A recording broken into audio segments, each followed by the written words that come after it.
રવા કે બેસન કે પછી તેલ વગર પલાળવાની ઝંઝટ વગર વરસાદમાં ગરમા ગરમ ખાવાની મજા આવે ને તેવા આજે લીલી મકાઈના ચીઝ કોર્ન લોચો તેની ચટપટી સ્પેશિયલ ગ્રીન ચટણી સાથે બનાવવાની રીત બતાવું.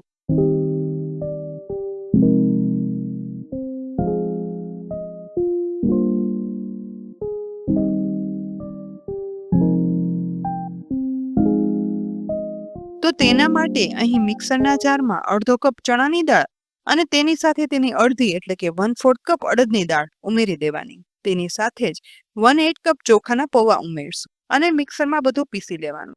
પીસ્યા પછી દાળ પૌવાનો આવો કરકરાથી થોડો એવો વધારે સ્મૂથ લોટ તૈયાર થઈ જશે.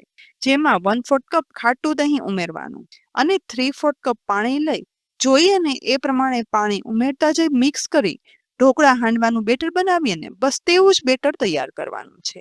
આવું બેટર બનાવવા માટે લીધેલા પાણીમાંથી થોડું એવું જ પાણી વધ્યું છે. હવે ઢાંકણ ઢાંકી આ બેટરને 20 થી 25 મિનિટ પલાળવા રાખી દઈએ. અત્યારે લીલી મકાઈ છે ને આમ પણ ખાવાની મજા આવે. તો અહીં મેં એક લીલી મકાઈ લીધી છે જે અમેરિકન મકાઈ છે.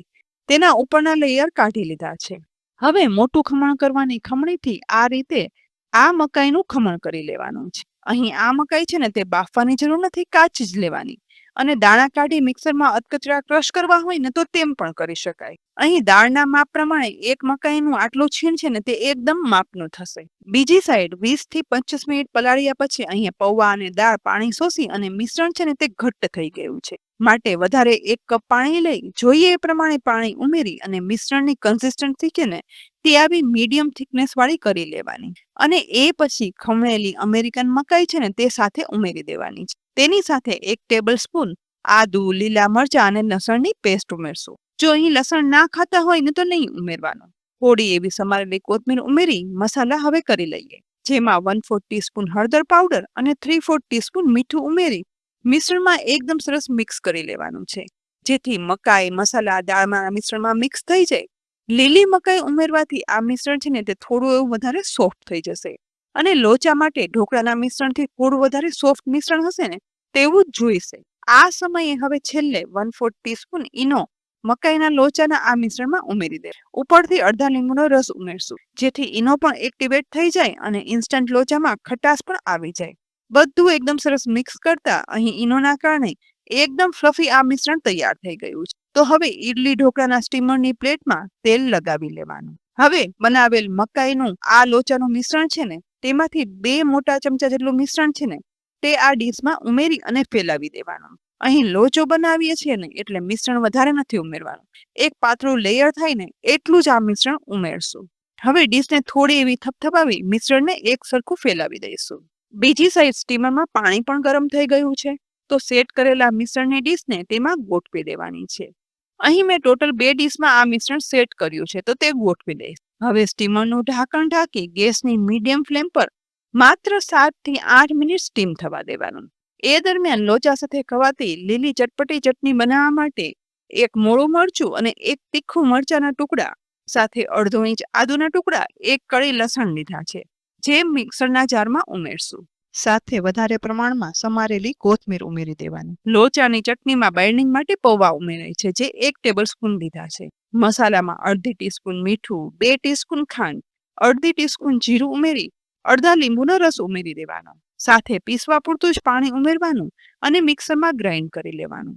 એ પછી જુઓ એકદમ સરસ ગ્રીન ચટણી તૈયાર છે જે સ્વાદમાં એકદમ ચટપટી બને છે. બીજી સાઈડ સ્ટીમરમાં મકાઈનો લોચો સ્ટીમ થવાની એકદમ સરસ સુગંધ આવે છે અને ઢાંકણ ખોલતા જ એકદમ સ્મૂથ સોફ્ટ લોચાની ડીશ ચડી ગઈ છે. તો ગરમા ગરમ લોચાને આપણે તવેથા વડે આ રીતે ઉખાડી લેવાનું છે. આ રીતે સ્ટીમ થયેલા લોચાને ટુકડા કર્યા વગર આ રીતે લચકાની જેમ જ પીરસાય છે. ચટપટી તીખી લીલી ચટણી સાથે મકાઈનો આ ગરમા ગરમ લોચો પીરસી દો.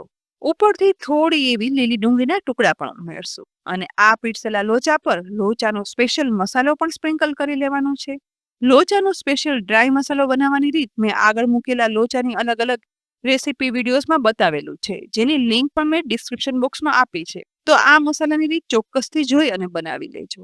હવે આ મકાઈના લોચાને બાળકોનો મનભાવતો સ્વાદ આપવા માટે ઉપરથી ચીઝ પણ ખમણી અને ઉમેરશું એટલે એકદમ ચીઝી સ્વીટ કોર્નના સ્વાદથી ભરપૂર ચીઝ કોર્ન લોચાનો એક જ બાઈટ ખાઓ, અને તે પણ ગ્રીન લીલી ચટણી અને આદુવાળી ગરમાગરમ ચા સાથે. એટલે પછી જુઓ ખાવાની કેટલી મજા આવે છે. બસ તો આ જ રીતે આ વરસાદમાં તેલના ઉપયોગ વગર બનતો આ લોચો ચોક્કસથી બનાવી લેજો અને પછી મને કોમેન્ટ કરીને કહેજો કે ઘરમાં બધાને કેવો ભાવ્યો.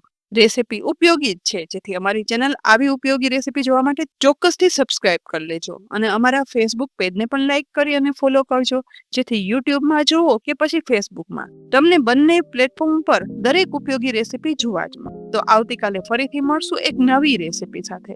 ત્યાં સુધી આવજો.